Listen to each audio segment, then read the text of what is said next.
What is up, everyone? This is your host, Eric Holtzman, and welcome to the Mindful Motion Podcast.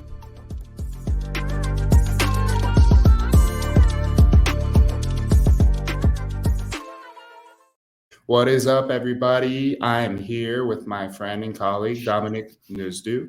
He's a certified muscle system specialist. He's also a 4-degree black belt in Jiu Jitsu, and he's the founder and owner of Theorem Fitness and Jiu Jitsu Club out in Florida. And he helps people basically be strong, resilient, and more confident in their bodies while staying injury-free and pain-free. How you doing? Dominick? Doing great, Eric. How are you, man? Thanks for having me.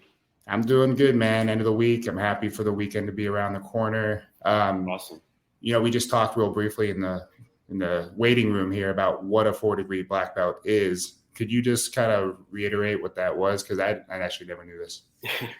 Yeah. So in jiu-jitsu, it typically takes about, on average, 10 years to get a black belt. And then once you receive your black belt, assuming you keep up with, a qualified instructor of your own, like your own quote unquote master, sensei, professor, whatever word you want to use. There's different words, different titles.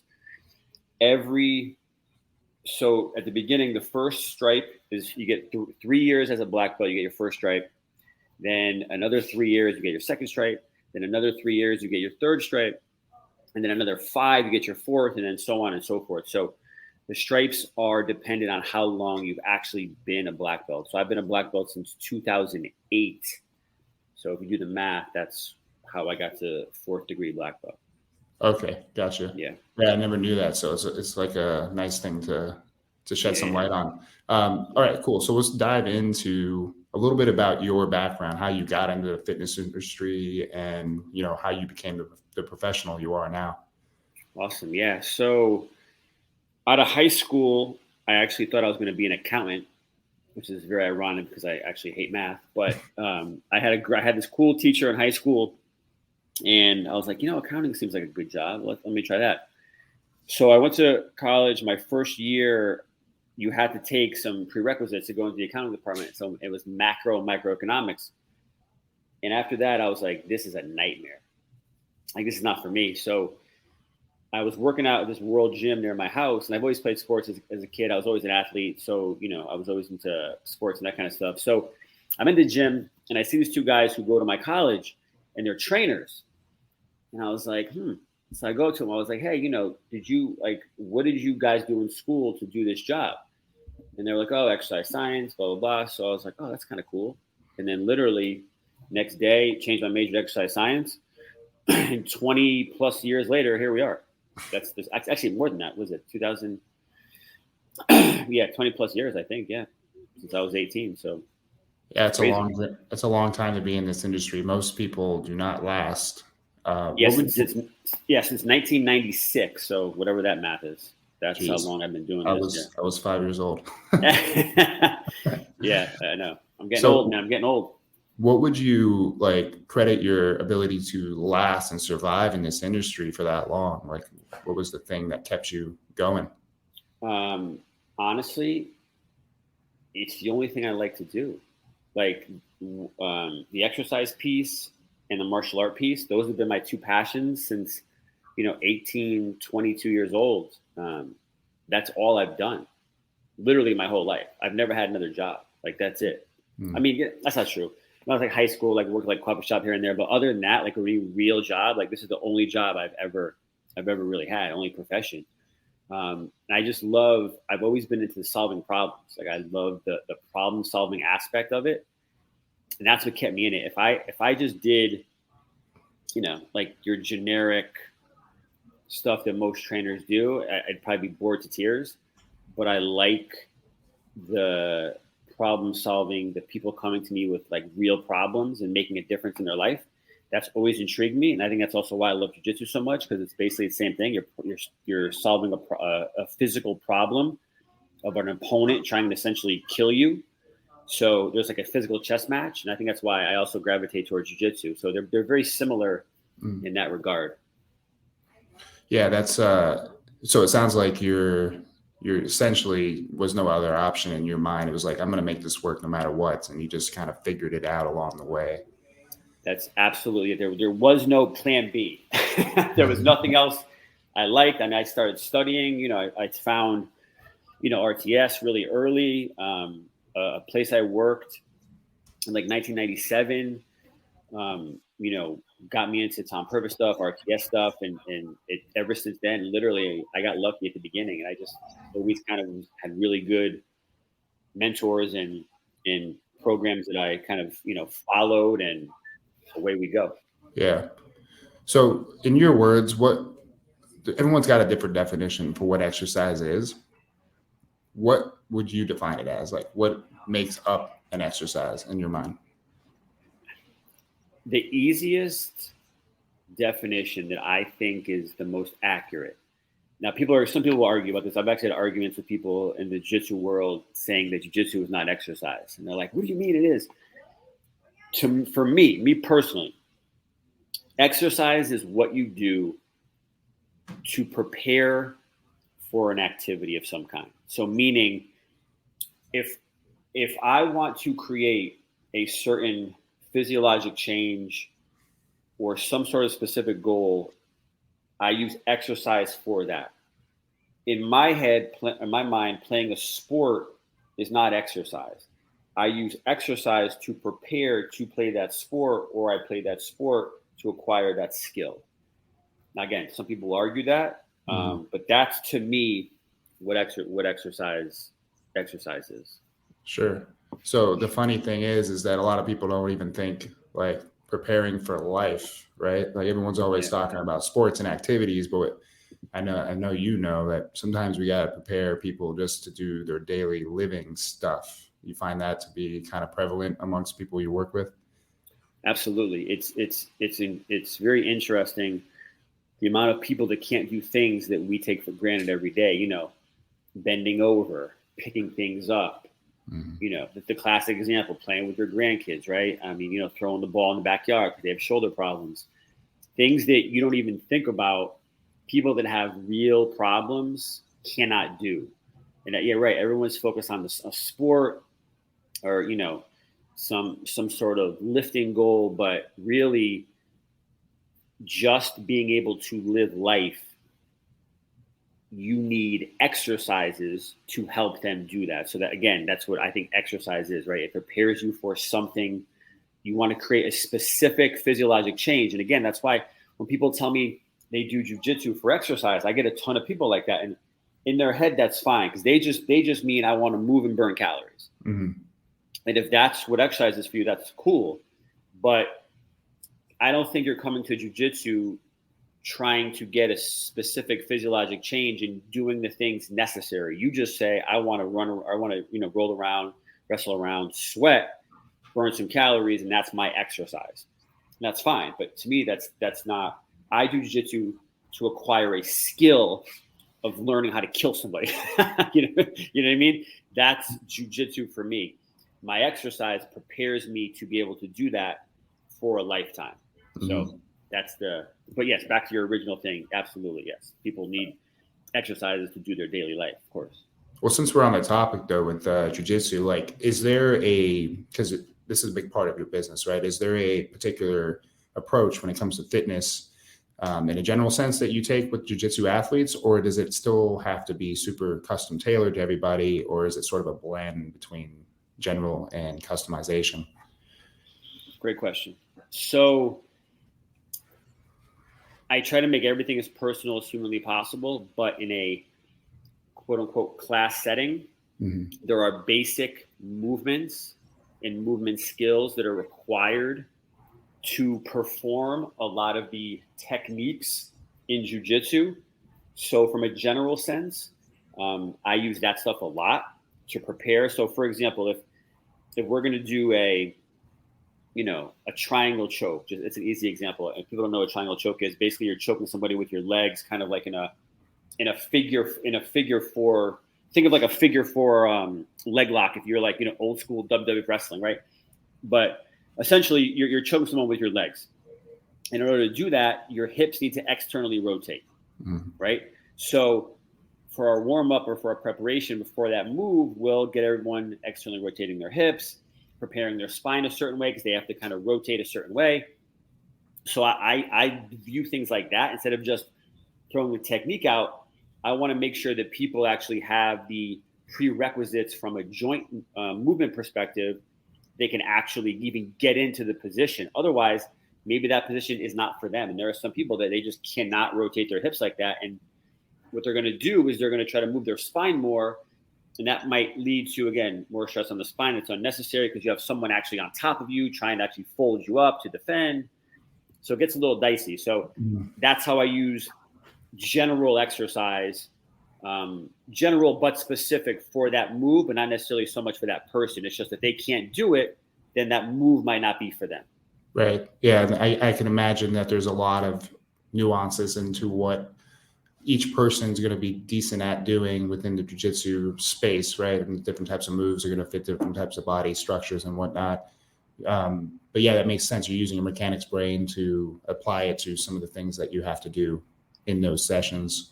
From your experience working in jiu-jitsu for so long, like, are there like 3 top types of injuries that happen often when people are doing jiu-jitsu? Like, what are the most common injuries? And then how do you address them or prepare people so that those don't happen? Yeah, definitely. So in the jiu-jitsu world, I would say, and I actually took a poll before I opened this business about that, honestly. Low back, definitely, because you're in jiu-jitsu, you're constantly, being snapped down, being crunched, bending, twisting, like your spine is constantly being stressed. So definitely low back injuries, knee injuries, a ton, but those are more, let's call those traumatic.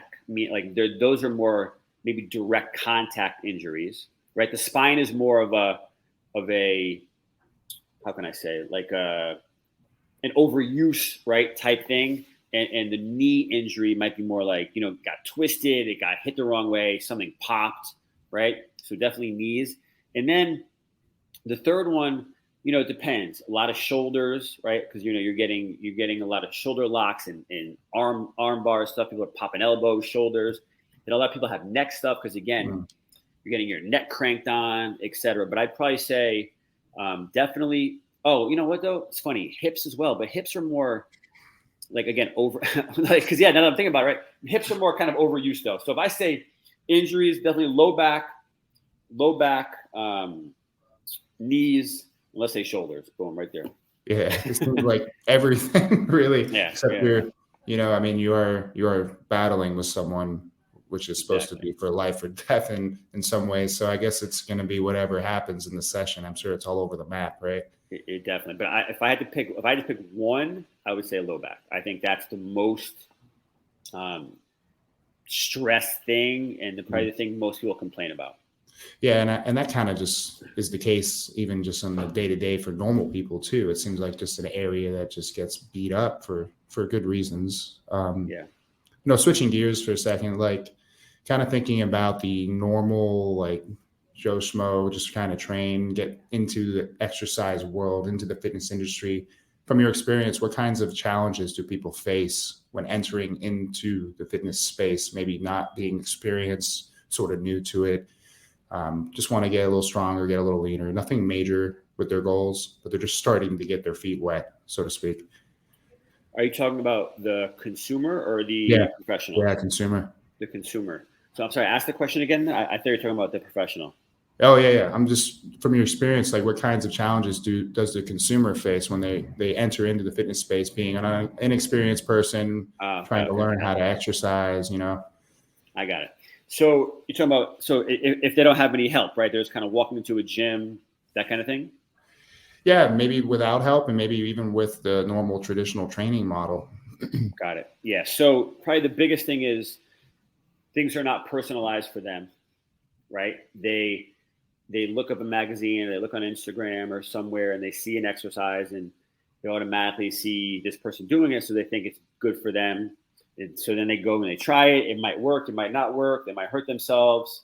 And there's a ton of information out there, a ton of also misinformation. So the consumer doesn't really know who to believe, who to trust.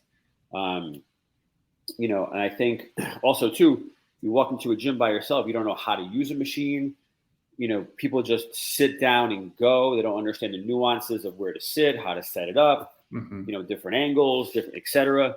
So I just think the biggest thing is probably lack of information, or the correct information, and really trying to figure out what their goal is and picking things specifically for that goal, and not just some random thing that someone told them to do for no reason. Like when I see people come to me, I'll ask them, I'm like, why are you doing that? And they don't know, or they'll give some generic answer like, my butt, or whatever the case may be. And I'm like, are you sure?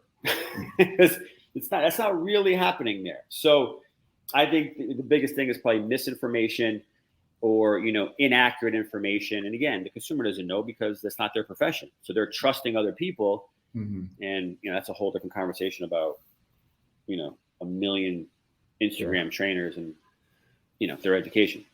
Yeah. I mean, I don't know about you, but I have a really hard time putting my shoes in like a consumer's shoes and seeing from their eyes, because I have so much background on this. Can't imagine how difficult it is for someone who doesn't work out, who wants to get stronger, get into the gym, and then like you say, how do you know what information is correct? How do you trust a person? It's got to be just a wild west, do you have any suggestions as to if you are that person, what they could do to start off on the right foot? Yeah, I mean, I would definitely hire a professional. And then how do you know what professional? I mean, I would definitely read credentials. And obviously, as we know that, people can say anything. Probably the best thing is to go to somebody who looks like they're paying attention to you, right? Has some sort of extensive intake process, I guess you could say, and doesn't just throw you out there just randomly, who's not just counting reps, who again takes time to talk to you, seems like they're engaged in the session, even if they don't know as much, they don't have as much education, at least if they seem like they care, that is a good step in the right direction. That's what I would look for. And then also too, if I'm in there and things hurt and the trainer doesn't adjust it or doesn't know how to adjust it, that might be a little red flag. Like maybe this isn't for me. Yeah. That's some really good advice. And what you're saying is, if there's pain in exercise, that's not something you should just ignore. And maybe you need to make a change. And if the professional or yourself are not doing that, then you might want to second guess that whole thing. That's some good gold nuggets there, man. Yeah. These days it seems harder and harder for people to be consistent when they train. In your opinion, why do you think it's so hard for people to stay consistent within their exercise process? It's a great question. Honestly, I think, and this is just from my personal experience, and now that I've opened this facility, I'm seeing more and more people, and people want results yesterday. You know what I mean? If they're not getting what they think they should get at the speed they think they should get it, it deters them, right? So again, let's use weight loss. It really is an example most people understand. If someone say wants to lose 50 pounds, if they're not losing what they think they should lose right away, they get discouraged. But they don't realize, number one, how long it took them to gain the 50 pounds. Number two, a lot of it's trial and error. You don't know. You can give people certain foods, caloric values, et cetera. But it's like anything. You got it. There has to be a trial and error period to see what is appropriate. How many calories they're actually burning. Are they lying about what they're consuming, et cetera. So people have to be a little more patient, I think, in their expectations of how fast things are going to change. Even muscle building, right? People think they're going to build these muscles in 2 weeks. I'm like, man, it's not that easy. Not to mention, what is your genetics? You might be capped out. You know what I'm saying? Like for me personally, I've been lifting weights since I was 18 years old. I mean, besides, a little bigger here and there, I look the same. no matter how much I lift or don't lift or eat or don't eat or whatever the case may be, I've pretty much been the same size for 20 something years. I just think that's just my genetics. Now, maybe could I go crazy and like get really crazy about it? But I just think people have false expectations about how fast things should happen and also what is even possible to happen. Does that make sense? Do you agree with that? Or yeah, it sounds like you really have to, at the beginning with someone, paint a picture of what might be their expectations, make sure they understand that it's a certain type of way and maybe not what they think it's going to be, so that there's no, confusion about how things are going to move forward. You think the old cliche, right? Like, this is a lifestyle now, right? This is a lifestyle. This is not a diet. This is not a workout plan, right? This is a lifestyle, and there's going to be ups and downs. And, your goal is to get a little better each day. Or quite honestly, Greg Mack says this a lot. One of our colleagues, mentors, Greg Mack, he says, we want to, how's he word it? Essentially, we want to optimally decline, right? Mm-hmm. As we get older, right, we don't want to drop off a cliff, right? We want to, try to keep it as even keel as we can. But I mean, let's be honest, as we get older, things are starting to dip down, right? So we want to have an optimal decline, and that's progress for a lot of people. You know what I mean? So. Yeah, you're saying like the idea of senescence, as we get older, our strength and abilities will go down, but let's try to keep that decline slower so we can maintain our, independence and ability to do our daily living stuff, like go to the grocery store, drive our car, take a walk, like not have to be pushed in a wheelchair, that kind of thing. It seems so small, but man, when you get into your 80s, that ain't a small thing. And that's the thing that people don't realize, man. Like a lot of people, like I see people in their 50s come to see me, 60s, 70s. I had a woman who was almost 70. I mean, she acts like she's 25. I'm like, you're not 25 anymore. I'm sorry to be the one to tell you that. Like, your hip is not 25 anymore. That's just the reality. So I just think really setting expectations with people has to be done. They have to really understand the process of what they're asking for. I think that's a big thing. Yeah, and to your point, I think it's really important for people to realize that your training needs to be adjusted as you age, adjust for where you're at, because you shouldn't be doing what you were doing when you were 20. If you're 75, like you're saying, that's going to come with some baggage of problems that you don't want. So you mentioned, people come to see you. Like, what kind of people come to see you? Why do people come to Theorem Fitness? So it's funny you asked that. So I'll tell you why. The majority of my career has always been people that have some kind of pain or movement issues. Since I moved to Florida and opened this facility, I'd probably say at least half or more than half have come to me for weight loss, which I never got a lot of those people coming up. Quite honestly, I was always like solving the pain and movement problems. But then I realized these people, yes, they're coming for weight loss, but a lot of times the reason they can't lose the weight is because of how they worked out in the past, because of injury, because of they can't move their bodies the way they want to move. So it's kind of all the same. It's just in their head, instead of playing with their grandkids, they don't feel good and they want to lose the weight, right? Mm-hmm. But the exercise prescription, or the way we think about exercise, is the same. It's just the food. You know what I mean? Like, you want to lose weight, it's about the food. The exercise is a supplement to that, to make you be able to stay active, et cetera, et cetera. So, yeah, I think just in Florida, people are more active anyway, right? It's warm all the time. You're in California. I'm sure it's the same way, right? So people are active. A lot of the older people, they're walking around. They want to stay active. And if they gain a little weight, you're always in shorts here, bathing suits, et cetera. So that's a big thing for people. So I probably think that's why I've gotten more of those people than I normally do.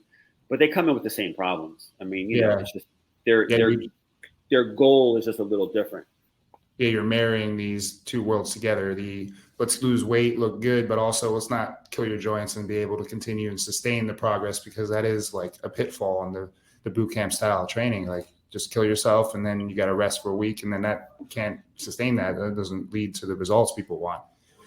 That's exactly what I found, is that people come to see me and they want to, again, lose weight. And I'm like, what have you done? And they're like, oh, I've done this, I've done this, I've done this. And it's all the same thing. It's like they start off hot, right? And then they get hurt, and it's a downward spiral, right? So again, it goes back to the exercise being inappropriate for them. So that's a big thing. So touching base on what you mentioned, people getting hurt and whatnot, I mean, from what you've seen, like in the gym setting, I know it's gonna be hard to answer, but if you can name maybe 3 top reasons why people might be getting hurt within their exercise, what comes to mind for you? So number 1, too fast. Like, I think people just fling weights, even if you're doing a quote unquote bad exercise, right? But however you want to define that. If you do it super slow, the odds of getting hurt diminish, exponentially, as opposed to just flinging weights everywhere, right? As you well know. So I think if people just slowed down in general, they wouldn't get hurt nearly as much. The same with jiu-jitsu, right? That's why the white belts, people call them spazzy white belts, because they're crazy, right? And that, it's like the old expression, speed kills, right? The fall is not what kills you, it's how fast you fall, right? So I think if people slow down, what else? I think that's the easiest thing for people to do without getting too technical about, your moment arms, et cetera, et cetera. But I think if you just slow down, it will limit a ton of the injuries that people are having. Yeah. That's like almost every client I get is like one of the first things that we have to address is tempo and stops and starts, and then we go from there, because that's kind of a critical component. It's not to say, like, I'm sure you don't think that going fast is bad, but it's like how you're going fast and how in control you are and all that. I was going to say, right? it's about the control. So let's put those together, right? Slow it down, have control. If you want to go faster, you got to be able to control it. If you can't control it, it's over. Yeah, 100%. So, when thinking about working with people with injuries and whatnot, even if that's not your main component necessarily anymore, it's still a part of your model. And you're going to get people, I'm sure, who've gone through the whole rehab like cycle, working with PTs and whatnot, maybe not getting what they want or being fully better. From your experience of understanding the rehab space, like what kinds of issues do you see existing within rehab exercise and physical therapy and whatnot that most people have to go? Yeah, that's a good question. It's the same thing. Generic protocols, right? I get people all the time. And again, this is not to say anything bad about PTs. I'm sure there's good PTs, bad PTs. It's not about PT. It's about how the system is set up, right? Most of the stuff is a protocol. It's a generic protocol based on insurance. You get X amount of sessions, and then you leave, whether you're ready, not ready, et cetera. So, some people go to PT, they get great results. Some people go and they don't get anything. So a lot of people that have come to see me, I've asked them, what have you done? Well, I've done PT, I've done this, I've done that. And it's just, the things are not specific to the people, their history, their structure, where they're at, their current problems. So things have to be specific to the person, in my opinion, to get the results that people are looking for. Again, could you get away with generic exercise? Of course. But if it doesn't work, you gotta narrow it down to specifically why you are having the problem and design things for that human. Yeah. And that can look like a lot of things, right? I mean, you can be doing one exercise with 6 people and they all could need that exercise, but then the way that they go about doing it, what they have to think about, how they have to execute it, all those little things change. And that's sort of what you're leaning into a little bit, I think, right? Exactly, right? It's not the what, it's the how, right? If I say, you should squat, you said line up 10 people in a row, you're going to see 10 different variations of that squat. And I might tell this person to do it this way, this person to do that. But to the outsider, it still looks like a squat. Yeah. But this is specific, the how is specific to that human based on all the other factors we talked about, before. Yeah. I mean, and I know, it gets even crazier than that, and it could get really specific and weird for each person if we want it to be. And that can be valuable also, but we're not going to go down that rabbit hole because that's a whole confusing component for people. people can be committed. They can be doing the thing consistent 4 days a week, months at a time, never stop, and they still don't seem to be getting the results they want from their exercise. If we're thinking of a specific example, like you mentioned, body fat, and this person's committed to their training, I guess, why do you feel like people maybe don't see results in their exercise? And maybe body fat's not the best one because that's nutrition dependent, but maybe more like strength gains or movement improvements. If a person is training, why might they not be seeing changes and benefits from their training? Well, that's a big question. Yeah. So it's a couple things. We'll talk about strength hypertrophy first, because that's kind of easier. Yeah. I think people forget the nutrition aspect of these things, right? They just think, I'm going to go in the gym, I'm just going to lift and everything's going to be good. But, if your hormone levels are off, if you are not getting the proper nutrition, if you're not getting enough protein, if you're stressed at work, right? Your cortisol levels are crazy raised, right? All these things are going to affect what happens, right? You can't it's not just lift and everything is great, because if that was the case, everybody would be jacked, right? Like it's not that easy, right? So, a lot of nutrition, I think, gets neglected a lot, especially when people want these aesthetic changes, right? This strength, this hypertrophy, it gets neglected. Rest, right? All these variables, I think people don't look at closely enough. Mm-hmm. And as far as movement goes, those kinds of things, that is so subjective because we can't see inside this person. So we don't even know if their body is even able to move more right now. That's why the idea of quality, the idea of how does that feel to you, might be more important than increasing a certain range or a certain amount of motion, because we don't know, we don't have x-ray eyes. We don't know if their joint is even capable of moving more based on their structure, based on their history, based on all the stress they've had in their lives. So in that aspect, that's tough to tell. Yeah. Tough to, Yeah. I hear out. you saying that maybe results come in different forms. If we're paying attention, you might be seeing results that are minute and different just by sensational changes, quality of motion, control factors. Like all these things actually show you're getting better. Whether you're lifting more weight or not necessarily isn't the only thing to think about. It makes it a little richer, right? I think that's pretty brilliant right there. Yeah, that's why a lot of times, again, back to the weight loss things, this is, people understand it's easy. The scale is only one aspect, right? That's why you got to take some measurements, take some body fat, right? There's all these factors, how your clothes fit, right? Your weight might be, because I always ask people, right? This question I've asked, and someone told me this a long time ago, and it's so true. Someone comes to you and says they want to lose 20 pounds. And I say, okay, if you looked exactly how you look right now, but 20 pounds less, would you be happy? And of course, everybody says no. So I'm like, it's not 20 pounds that you care about. It's this vision you have of yourself, right? It's, can you fit in this size 4?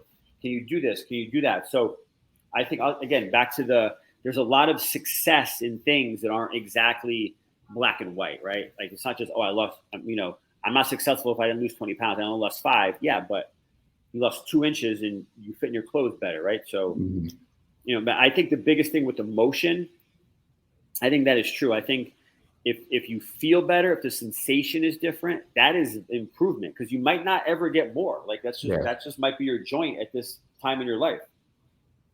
Yeah, that makes sense. A lot of people think they're just gonna magically start to move more, but there are limitations to the structures of your body, and that could be just you, especially if it's bilateral, right and left the same. Now, if you got one side that's very different than the other, maybe there's something there. But yeah, it's a rabbit hole. I mean, it's always people like, my hamstrings are tight. I'm like, well, is it one side or both sides? And they're like, oh, it's always both sides. Were you born that way? It's always been that way? Yeah, it's always been that way. Well, okay. That might just be you.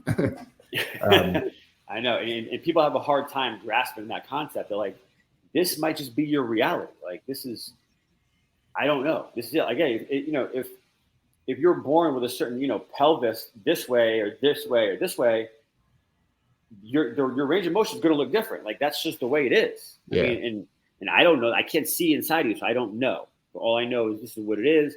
If it doesn't hurt, you feel better. That's all we can go on. Yeah, 100%. Subjective feedback is one of the best methods for determining if you're going the right way. You mentioned on like data measurements and kind of talking about data collection. So in that light, like what types of data points do you collect with people that you're working with, someone new? And then like, why is it important for you to collect some of those data points? So health history, obviously huge data point. I need to know, what I'm dealing with, what history you've had. I think that's huge. I ask a ton of questions about that. People leave out so many things that they don't think are important to why they're there, right? Like, they're there for back pain, but they don't want to tell me that they broke their foot, 20 years ago. I'm like, well, that could definitely affect your back pain, right? So I like to collect as much data as I can. I like to see how they're moving, side to side, to see if there's a difference, if things hurt, what doesn't hurt. I ask a lot of questions about what can't you do that you want to do, what hurts, what certain things hurt you. Really, what would you like to do? And I think I used to give people a lot of what I thought they should have. And I still do, but I'm way more, what do you want to do? Right? Like it's not what I care about. What do you care about? And that is a very important conversation because they'll say things and I'm like, that's what you care about? Oh, okay. Like, you know what I mean? But like, to me, I wouldn't care about that, but I'm not, I'm not the customer. They are. So if that's what they want, that's what I'm going to give them. As far as a goal, right? Like if they say, like I have a guy right now who, he just started cycling and he wants to get better at cycling and he's got a bad shoulder, a bad this, bad that. He's like, I don't care. I want to get better at cycling. I'm like, okay. It's like I used to argue with these people, but I'm like, listen, that's going to make him happy. That's what he wants. Of course, we're going to mix in the shoulder stuff too. But if his main fundamental objective is I want to be able to cycle for 10 miles without getting tired, then guess what? Everything we do is going to be based on that. Yeah. You know what I mean? So anyway, back to your data points. So yeah, I'm collecting as much data really about what they want to do, how they're moving, how they're feeling. And also the biggest thing too that I do now more than I used to is I don't keep people on a table for a long period of time. I'll look at range of motion on a table, but I also look at it off a table because they're different. Because again, people aren't laying on a table when they're doing things. They're moving, right? So they're standing, they're sitting, they're doing different things. So I'll check range of motion in various configurations in various positions to get a different sense of what's going on. Those are probably the main things I do. And each session, as you know, each session is pretty much its own data collection. But at the beginning, it's really about the health history, why they're there, and how their overall movement is in a laying down situation and a standing moving type situation. Yeah. Everything you said is very insightful, especially with the idea of goals. And it kind of reminds me back in the day when I worked with Jock Taylor for a little bit. And back then, it was like 8 years ago, I had a goals of like kind of college football goals of like want to bench a certain number, squat. And he would ask me like, why is that important to you? I couldn't come up with the answer. And immediately then everything shifted and all my goals went out the window and I started rethinking about what was important to me. But to your point, like you got to give people space for what they want, maybe ask some, engaging questions to see if they think about it, if it changes anything, and it might not. And you just got to go with what they really want. Right. And maybe trickle in what they need. Correct. Or at least you give them that. And then on their own, they realize, oh yeah, my shoulder might be an issue. Yeah. Could we do something with that? You know what I mean? So it's like, sometimes you got to let people almost figure stuff out on themselves instead of trying to force it down their throat. Like, like I'll do an exercise with this guy for his shoulder. And then he realizes, oh wow, this does feel different. I'm like, that's interesting. You know what I mean? Like, so it's like they have to kind of discover it on their own instead of me telling them, listen, you know, this shoulder needs some help. They need to feel something, I think, because otherwise, if they don't specifically feel something, it's not real to them. Yeah. You know what I mean? Yeah. So you mentioned health history, and I mostly want to touch on injury history because that was something you just glossed over. And I think it would be useful for people to just have a little background as to why it might be important. Like, in your eyes, like, why should someone care about their own injury history when it comes to their training? Well, I mean, once you're injured, your physiology changes now, right? So once we're born a certain way, and as you get these, you know, scars, things change.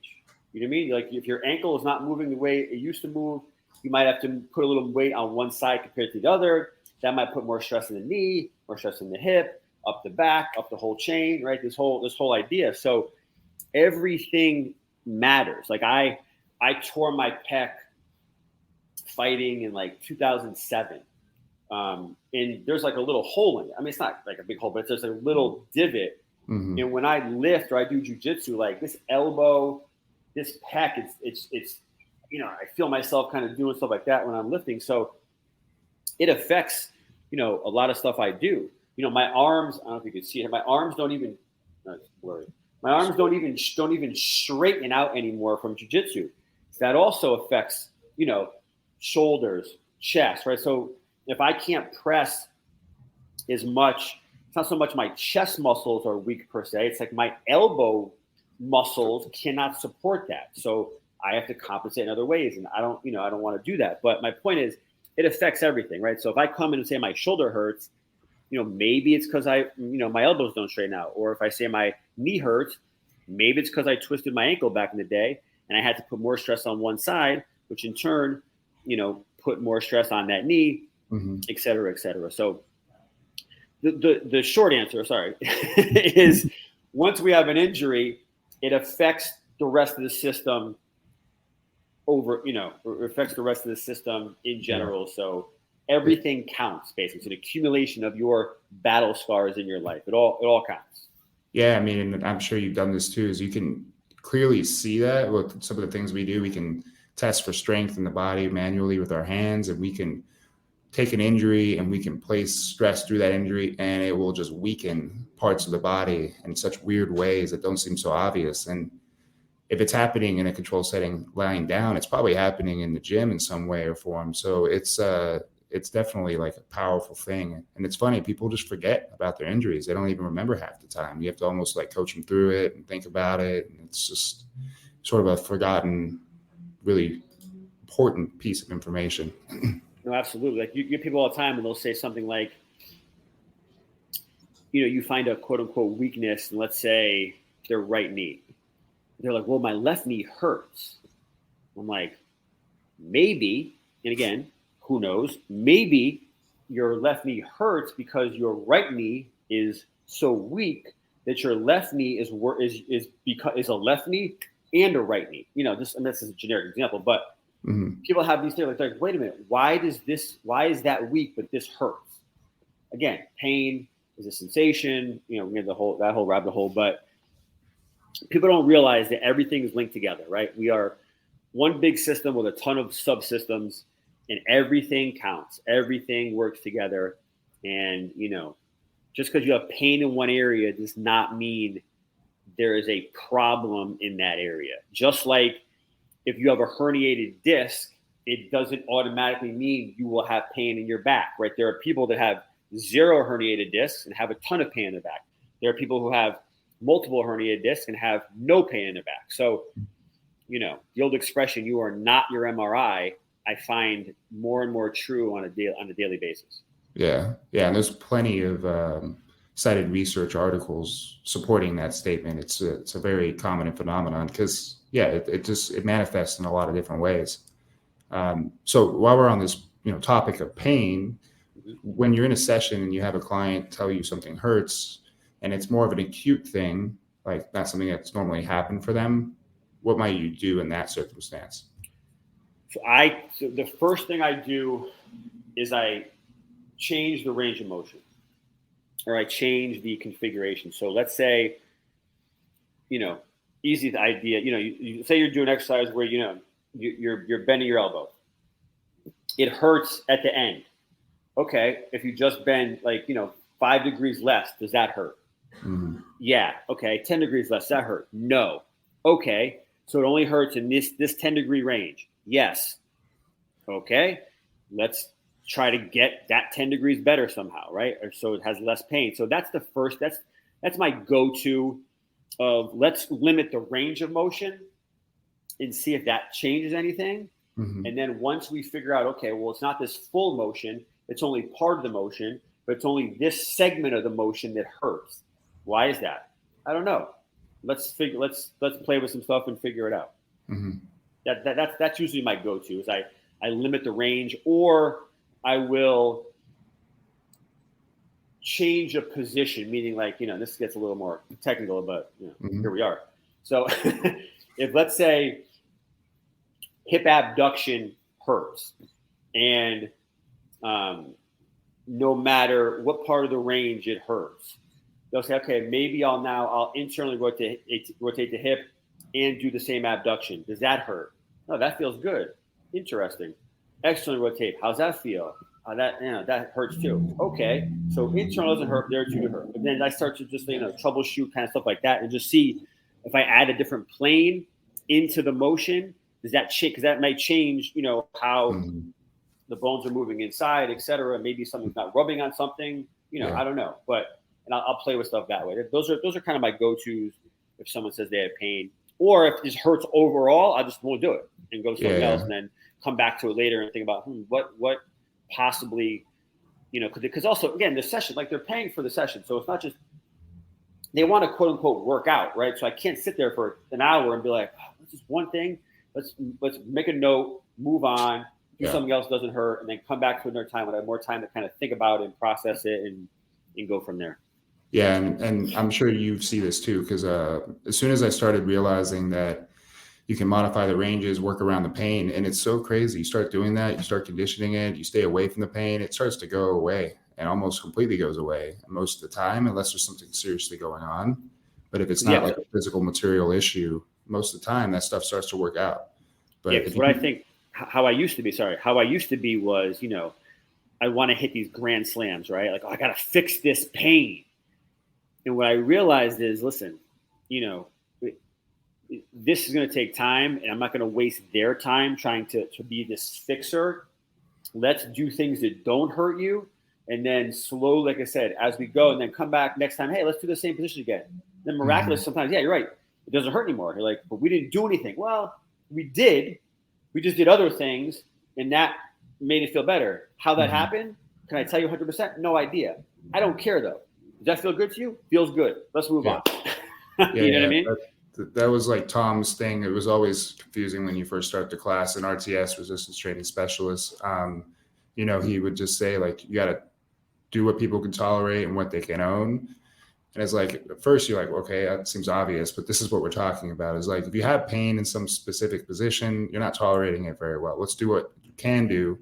And eventually that stuff will get better. And if it doesn't, then maybe we could play some games to try to figure out how to make it better if it's important. But like you say, you don't have to belabor it. It doesn't have to be the whole session. Yeah, again, you don't, the idea of being a fixer, a healer, all these things that I when I was younger, really, thought I was. And then again, the more you learn, the more you realize there's so much. And if you think you're fixing things, you just got to give people an appropriate amount of stress for whatever goal they want.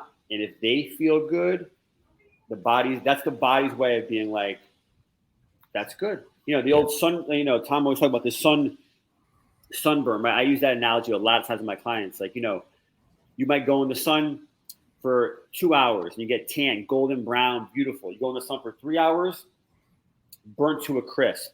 All that means is not the sun is not bad.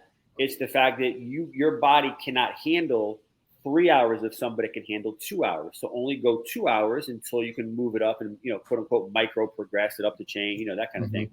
But yeah, and I think that gets lost a lot. Is people want to hit these grand slams and home runs, and they want to fix things and, all these things. And it's like, man, do what people can do and then slowly build, dose, build. And, eventually, hopefully people start feeling great. Yeah. It's not as sexy, but that is really the majority of how things work with the body. Is you can't, wrestle it in submission like a jiu-jitsu match. Exactly. Because what happens is that's a great analogy. What happens is you stress it out so much, like you're the hip analogy. Their hip hurts, so you just keep playing with their hip for an hour. They're gonna be dead. Like even if you're doing the right thing, just the fatigue of it, they can't tolerate that much stress. It's gonna kill them just on that level. You know what I mean? So it's like you can't. And again, I learned that stuff the hard way, but yeah, me too. I've done it to myself many times. 20 plus years doing this, that's what you learn. So this kind of lends into this idea of, physical resiliency, right? Like in your mind, like what does being resilient mean? And then how can you make a system, a body more resilient to stress and force? So we'll use jiu-jitsu as a perfect example of this. So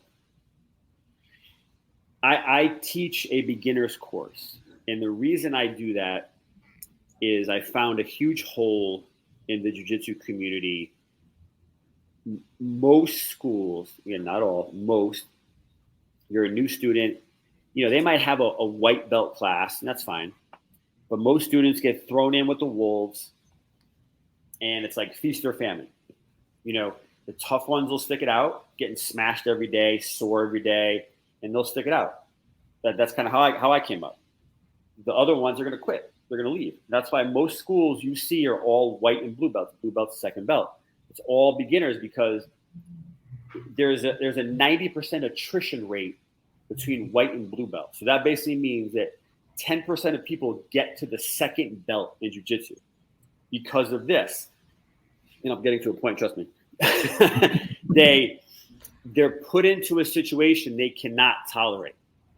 So when I created this beginner's course, I created with people just like each other. Everyone's like each other, same environment, and we're not only teaching jiu-jitsu, but I'm also preparing their bodies for the stresses of jiu-jitsu. So in a typical, white belt match is a 5-minute match, right? So you go to most schools, you're going to do 5 to 10 minute rounds. That's a typical fight, right? 5-10 minutes.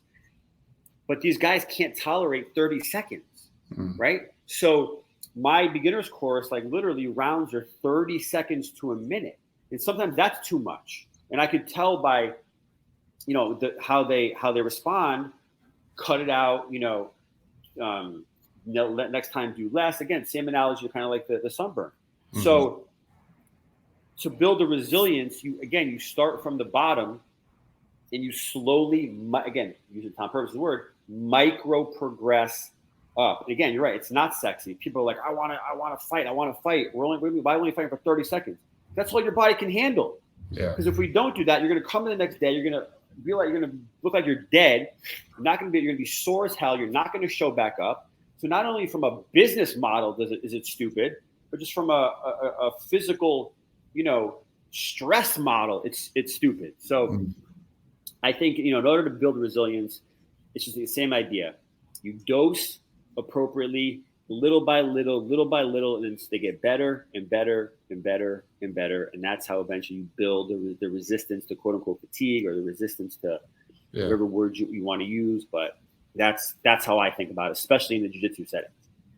Yeah, that makes sense. I mean, it is the essence of what training is supposed to be. That's why consistency is so important, is you have to have that regular stimulus at an appropriate level that you can recover from to then go to those upper levels of challenge. But if you exceed that, you're going to know, like, what kind of ways, what kind of sensations, what things do you look for to determine someone's not tolerating something? So, great question. In jiu-jitsu, a lot of it is more cardio based, right? Because you can see, right? They're breathing heavy. You can see the tension, right? They're just like, they're going, and then after a minute, they're like, they look like they're going to die. I'm like, probably too much, right? So from that standpoint, I do that. That's also why my warm-ups are very joint specific to what we're doing that day. And even the training sessions are, so most schools, say you learn a triangle choke, okay? That's the technique you learn for the day. But then when you start to train, right, sparring, let's call it, you start wrestling. Now, that is a part of jiu-jitsu, of course, but the techniques you were learning that day were triangle chokes. And now when you go to spar, you're wrestling. So that's the most schools do it that way. So what I like to do is what they call situational training. Now, more schools are adapting this because it's people are realizing it's far better.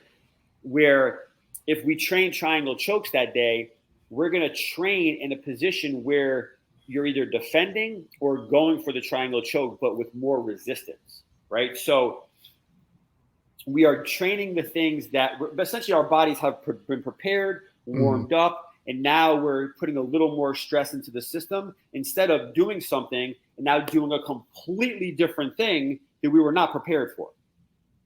Does that make sense? Yeah, sure. So that's another way how I like to build a resilience, and also can see if this person is just not there, if their body, even in the warm-up, I can tell if they don't have the joint motion for that thing. I'm like, when we're training, I'm very careful about who to put them with and what to do. A lot of those people I'll train with them because I can give them a little bit of stress and they can kind of, they're not going to hurt themselves. So it sounds like in that jiu-jitsu sense, if you were to transfer it to the exercise space, it would be kind of like if you see someone whose motion quality is going down, the range of motion is going down, or they report pain, or they're distracted, or they're breathing too heavy and they can't do the thing well, those are all kind of indications this is maybe too much. And of course, how they're recovering, right? That's another thing. In a pure exercise setting, I use control as my barometer for most things. Well, control and pain, right? If something hurts, we stop right away. But if it doesn't hurt, it's the control, right? It's like, again, back to Tom Purvis has a lot of this thing, right? It's your first rep looks like your last rep, right? If it doesn't, the set's over. You know what I mean? If they're starting out, boom, boom, boom, then all of a sudden they're like, it's over, right? So in the exercise setting, I would use control. Throw pain aside for a second. I would use control as the number one thing I look for, whether to stop a set or the set's over, it's too much, that kind of thing. Yeah, and it can get more granular than that, but I think that's a great one for people to take home because they can do that easily without getting too technical. Exactly. We're getting close to the end here, but I'm curious, is there anything new and interesting that you're currently exploring right now in your world? Well, the beginner's course is a big thing that I'm working on from a jiu-jitsu standpoint. But I've recently, interestingly enough, right, been getting a lot of views on social media for a lot of exercise posts I've done. So I'm putting together kind of an online, because a lot of these people are not in my area. So I want to be able to help them as best I can and put things together that are not too generic, where they're general ideas that they can tailor to themselves. And that's very hard to do, but I want to give them tools where they can self-assess themselves and they can, make little changes based on what they find in their own bodies. And I think that will help them in the long term because now they can at least on a general level help themselves, again, without it being super, super specific, but also not being crazy, crazy general.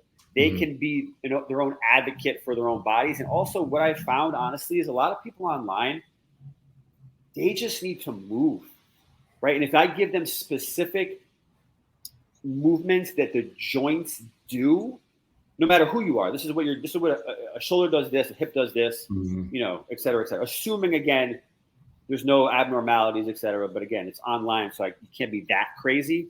Mhm. But, you know, if I know your hip internally rotates, externally rotates, flexes, extends, abducts, blah, blah, blah, then if you just do those motions, but, you know, on a daily basis and figure out which ones don't feel the best and maybe work on those a little bit with some isometrics, et cetera, Mhm. I think that can make huge impacts on people's lives. So that's kind of what I've been working on, a system to kind of do that for the online space that is easy to understand, but also can be highly beneficial without me actually being there with them. Got it. So it's like instructional videos to do some sort of range of motion assessment, quality, sensation, left to right. And then if you notice a difference, here's an intervention to try to improve it and work on it for a little while. That's brilliant, man. I mean, Exactly. Yeah. yeah, it's not super complicated. It's a little legwork on your end, but so when do you expect to have that up? I'm hoping in the next few months, just to kind of get it all up and running. It takes a little time, just kind of like, the labor of it, getting it there, and obviously mixed in with my other responsibilities are actually live, clients, et cetera, and teaching stuff. So within the next few months, hopefully it'll all be done and ready to roll out. So I'm kind of excited about it. Okay. Where can people when that gets kicked off, and also just to learn more about your business, where can people find you? Yeah. So if you are a jiu-jitsu person watching this, you can go to thetheoremclub.com. I'm sure Eric will kind of put a link maybe somewhere for it, or you can see on the screen how to spell theorem, right? Thetheoremclub.com. If you're a fitness person, purely fitness, you can go to theoremfit.com. But either way, either website, well, the fit has no jiu-jitsu. The Theorem Club has fitness and jiu-jitsu. So you can go to either of those, or you can go on my Instagram, at the Theorem Club, and Facebook, same thing. Or it'll be, Theorem Fitness and Jiu-Jitsu Club. So if you type any of those in, you can find me anywhere. Yeah. So check out Dom's Facebook. He's got tons of videos on there and like a solid following, lots of great content. He's got some gold nuggets for you guys. So I would definitely check it out. Appreciate that, brother. Cool, man. Well, I appreciate you taking the time. I know you're super busy, so thank you for coming on, offering your insights and whatnot. And maybe we can set one of these up in the future. Yeah, man, it was awesome. I appreciate you having me. I hope people got something out of it. Oh, I'm sure they did, man. We had a lot of good things we got to discuss in this interview. So I'm gonna let you go, but thanks again, man, and we'll be doing one in the future. You have a great weekend. Yeah, man, Eric. Thank you too.